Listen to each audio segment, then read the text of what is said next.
ใหม่ก็อยู่บัตรในรูปอันรามของเขาอยู่บัตรวิสุทธิโชคเนาะมื้อนี้กับแต่ว่ามื้อสังขารหลวงพอดีโต๊ะตึกมื้อที่ว่าบุญฉลองปีใหม่เลยก็อยากพ้นก็มาพ่อหน้าพ่อตาพบหน้าพ่อตากันหลายแต่ว่าดินฟ้าอากาศก็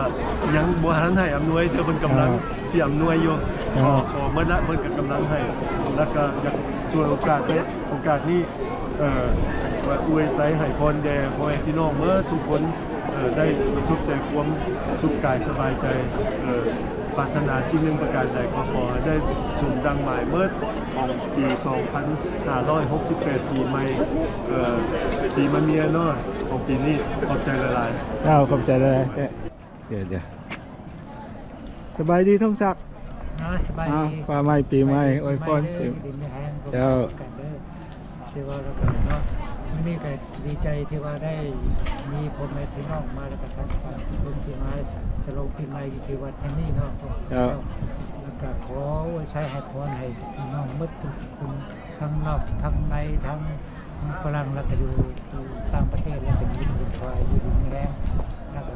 ขอบคุณขอบใจหลายที่เราพวกที่มาเมื่อนี้แล้วก็มาเห็นบุญน้ำกันเราบุญมาทำกันแล้วก็ขอในโอกาสนี้ก็ขอมาใช้ให้พรพวกทานมืดกับคนลาวแล้วก็คนต่างชาติที่ว่าถือศาสนาเขาแล้วก็ขอให้พวกท่านจงพระเจ้าจงได้รับเป็นพวกทุกคนที่เลยปราศจากโรคภัยแต่เจ็บแล้วก็ขอให้ทุกคนก็ขอบใจที่ได้มาสัมพันธ์เราผ่านไปกันขอให้ดีไม่แห้งเลยพร้อมทุกคนไปมันจะซาถูกเจ้าขอบใจหลายๆครับสบายดีแค่สบายดีสมบูรณ์สบายดีทานผู้มีเกียรติที่เคารพนะครับแพงวันนี้ก็เป็นโอกาสดีเนาะซึ่งว่าทางวัดเวลุวนารามที่เมืองดุสิตซังจอร์จคนได้จัดการฉลองปีใหม่ลาวพุทธศักราช2568และก็ส่วนทางคณะกรรมการของวัดเวลุวนารามเราก็ขอมีแต่ทรงความ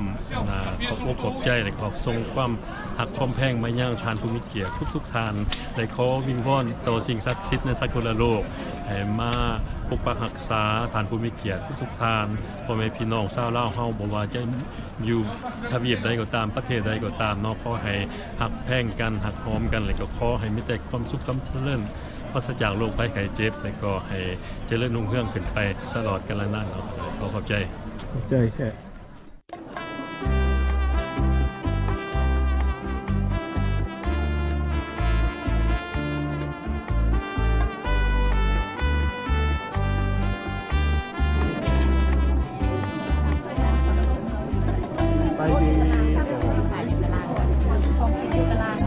ใบเดียวคำแพง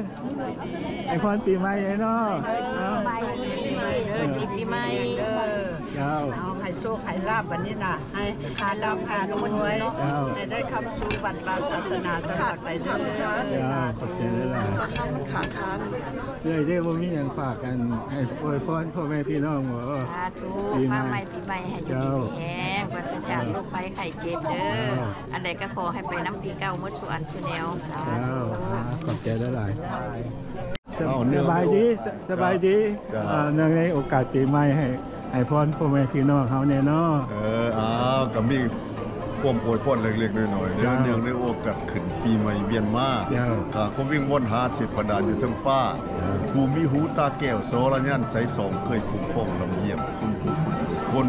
ประสาทพรยอดแก้วแววประเสริฐบุคคลอันสิทำความสุขเบิกบานมาให้ปีนี้เด้อปีนี้แหละคันสิทำการสร้างกิจการเนี่ยส่งทำแล้วขอให้บรรลุได้โดยนามทำหมายแม้นมาซื้อเลขไทยห้วยสนาดสนิกใด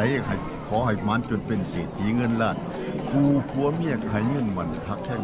กันขึ้นยิ่งคุกคู่ก็ให้พ่อคนเจ้าถึงนิสัยแม้นมาพิษพัดพังในปีเก่ากายมากเขาให้เฮ้ยหาสาสวงเศร้าเบาขึ้นปีใหม่มาฮอดแล้วขอให้เงื่อนเย้ามันพันปีอย่าเหินห่างกันเลยสาธุขอให้ยืนอันวันโลสุขังพลังตลอดกาลนานขอบใจหลายๆสบายดีง่ายกรกาสบายดีเอาในโอกาสบุญปีใหม่ลาวปีนี้ขอไว้ใส่ให้พรแก่ชาวลาวอยู่อันนั้นเมืองฝรั่งบอกหรืออยู่ทั่วโลกหรือเมืองลาวขอให้ มีอายุมันควันยืนและก็โชคดีปีใหม่ทุกๆคนเด้อโชคดีโชคดีดีใจได้หลายสบายดีทุกท่านเมื่อนี้กัดปีใหม่ทรงพรปีใหม่เจ้พ่อแม่พี่น้องเขาแน่นอนสบายดีพี่น้องทุกตัวหน้าหักแผงข้าพเจ้าเจ้าหนุ่มพระเสทองปุบงษาเนื่องจากปีใหม่ฟ้าใหม่แล้วน้อยขออวยพรให้พี่น้องประชาชนในลาวทุกตัวหน้าจงได้มีแต่ความสุขความเจริญปรารถนาสิ่งใดขอให้ได้สมหวังปรารถนาทุกสิ่งทุกประการพร้อมด้วยให้มีอายุท่านยืนมีพลังตลอดไปแต่ทอน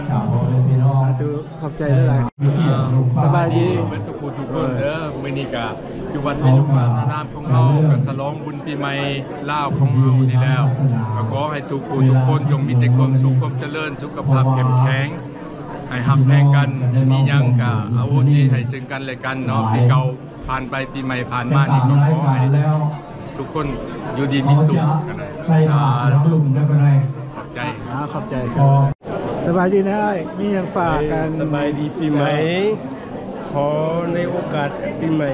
กำลังที่จะมาฮอดมาถึงนี้ขอให้คุณพระพุทธพระธรรมพระสงฆ์สิ่งศักดิ์สิทธิ์ในสากลโลกจนดลบันดาลให้บรรดาโมทุกคนอยู่ดีมีแห้งให้มันอย่าไม่ยืนอายุวันโนสุขังพลังสาธุสาธุสาธุสบายดีปีใหม่สบายดีค่ะน้อยสบายดีนี่อย่างฝากปีฝากน้องปีใหม่นี่เอาปีละ2,167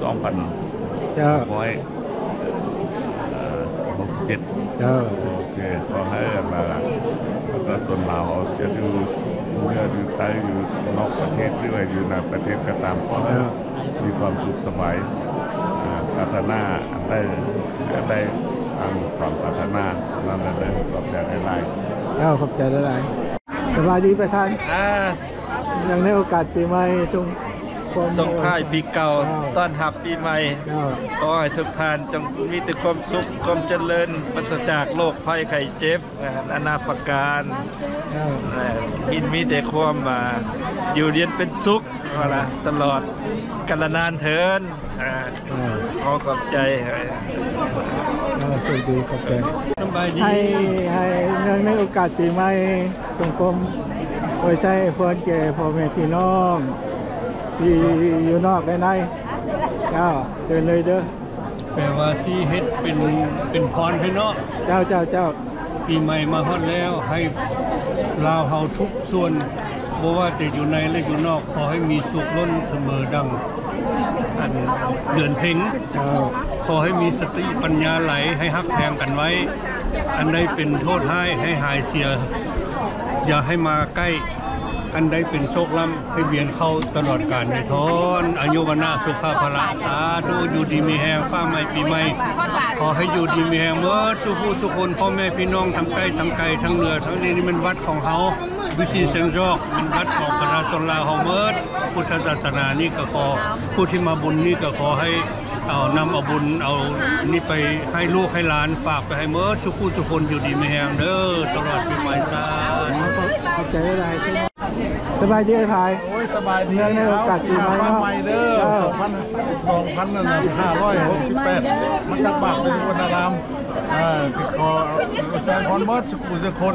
อยู่ดีมีแห้งให้มีอายุวันนาสุขภาระคือสิ่งใดปรารถนาสิ่งใดในปีใหม่นี้ขอให้ดันมัดปรารถนาสู้สุขคนเด้อดูเข้าใจสมบูรณ์อยู่คนว่าเฮ็ดเวียกอะไรกับบ้านพลังเขาว่าเข้าใจนบละชนะนี่ก่อนสมพรสมบูรณ์ให้สมบูรณ์มีสุขภาพได้สมบูรณ์เด้อทายฮุบตลอดปีจังซี่นี่แหละขอบใจสมบูรณ์เดี๋ยวไว้สบายดีสวัสดีสบายดีคนคนนี้มันมีไม่ส่งผ่านเขา2,568นิดาอวยพรให้ทุกท่านสุขภาพแข็งแรงสุขดีอธิษฐานสิได้ขอให้สมหวังให้ได้บุญหลายๆเด้อมาให้เอ็ดบุญน้ำกันก็ได้บุญหลายๆสา